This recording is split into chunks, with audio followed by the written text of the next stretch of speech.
ladies and gentlemen. This is the American Music Fan coming at you with my second of 4 box set unboxings. I did the Beatles one last time, so if you want, you can go check that one out if you haven't already. This is the Pink Floyd Discovery box set. This came out in 2011. This is all their studio albums remastered.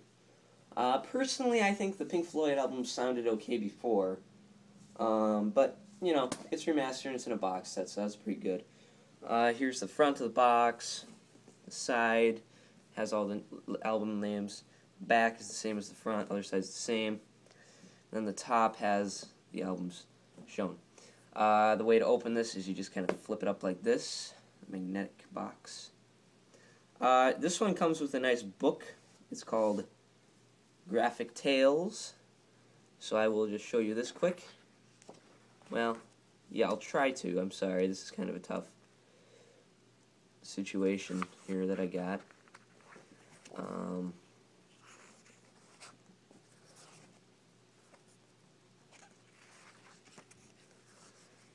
Yeah, so this book is just 60 pages of art and stuff.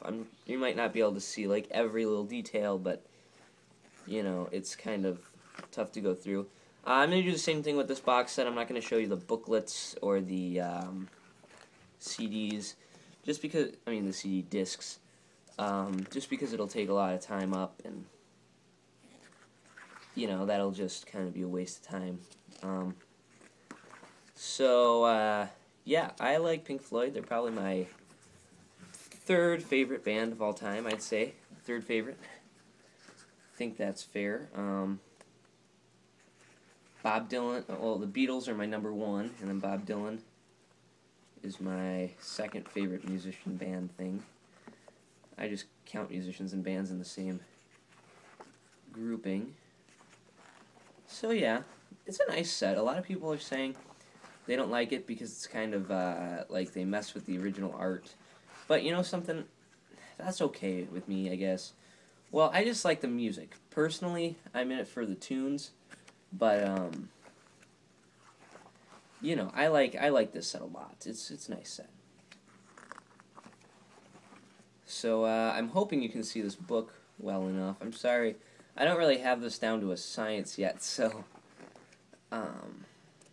or even if, yeah. Okay, we're nearing the end of the book, and then we'll get into the CDs. So.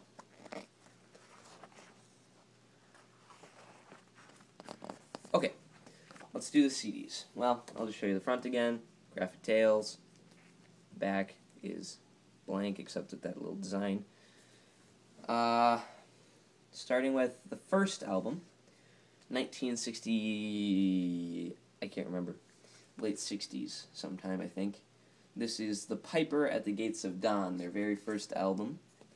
This album features their original frontman, Syd Barrett, who was only with them for 2 albums. Before he had a little bit of a mental breakdown. The second album, A Saucer Full of Secrets. This beginning stuff is really messed up and trippy and stuff, so I love Pink Floyd. They're a great band. Of course, yeah.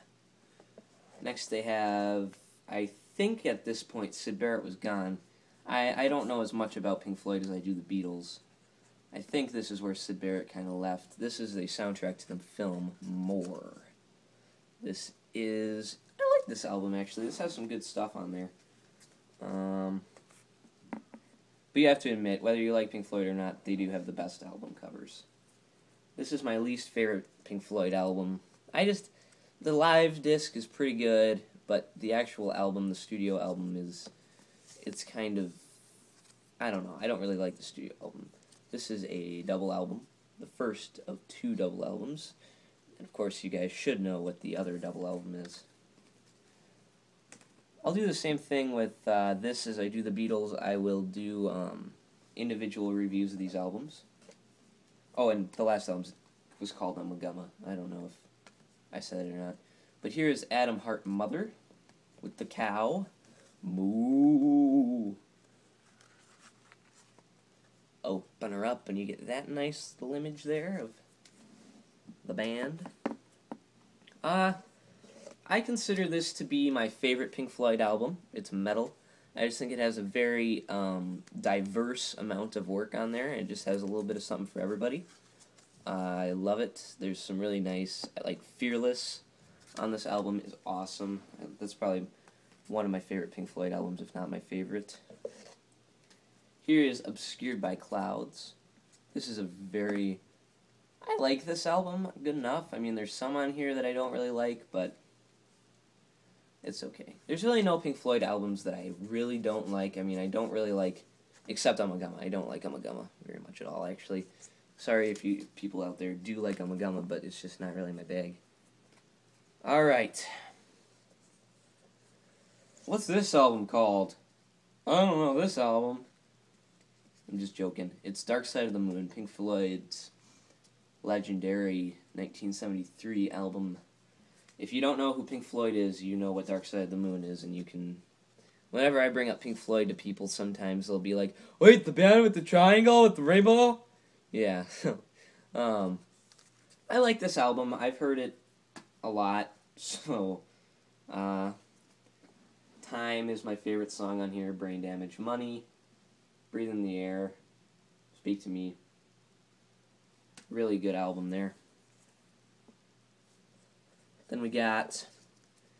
I think this album's better than Dark Side of the Moon, to be honest. Wish You Were Here.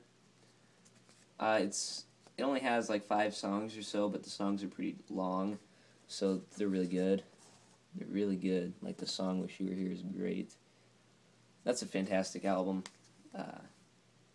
Just a really good album. Next we have Animals, which is really good too. Pigs on the Wing Part 1 and 2, I really like those songs. They're just really nice, kind of soft melody songs there. Love the guitar work on there. Animals. Next album is another one that everyone should know out there. The Wall. The second double album. Which is kind of the last Pink Floyd album. Their last masterpiece work of absolute genius, in my opinion. This kind of looks more like the Digipack from the Beatles box set with the book in here and stuff. Double album. I haven't seen the movie yet. I heard it will change you. So yeah, like I said, that was the last super duper Pink Floyd. Then we have the Final Cut, which I'm not saying I don't like it. I love the Final Cut album, actually. I really, really, really like it, actually. Really kind of deep, kind of almost saddening songs on here, really. It's mostly Roger Waters. I don't really know the finer details of what was going on with Pink Floyd here. I know that Waters wanted the name to Pink Floyd after he left, and Gilmour wanted it to. Ended up that Gilmour just gave Waters the rights to The Wall, and I guess that's really all you need, huh? Okay, but next we have Momentary Lapse of Reason, which this will be my second least favorite. I mean, it's okay, but, you know, I've only really heard it once. Maybe if I listen to it again, I just remember not being too dazzled the first time I heard it. Another great cover, though. I wonder if I had to make all those. I wonder, must have been tough putting all those beds down. And last, this is one of my favorite albums of theirs, and it might just be because it was my first one that I ever heard by them. The Division Bell, which was their last album from 1994, I want to say. Some people don't like it, but I really like it. It's really a good CD. Like, there's some really good tunes on here, just like, my favorite one on here is Coming Back to Life, and then you have What Do You Want From Me, and just a whole bunch of great songs. Alright, so that was the Pink Floyd Discovery box set. I would say yes, buy it. Yes, this is a very good... If you like Pink Floyd, I'd say buy this box. I mean, if you're in it for the remastered, I don't think you need them remastered, but if you don't have any of the albums and you want them all in one place, it's a good set. And I like the packaging. I have nothing wrong with it. I have no gripes with it. Maybe it's because I wasn't around when the old albums came out with the actual packaging, but, you know, as far as these go, I say thumbs up. Next time on my review show, I will be doing the Led Zeppelin Definitive Collection Mini LP Replicas. And yeah, that was the Pink Floyd Discovery box set. So until next time, folks, goodbye and keep on rocking.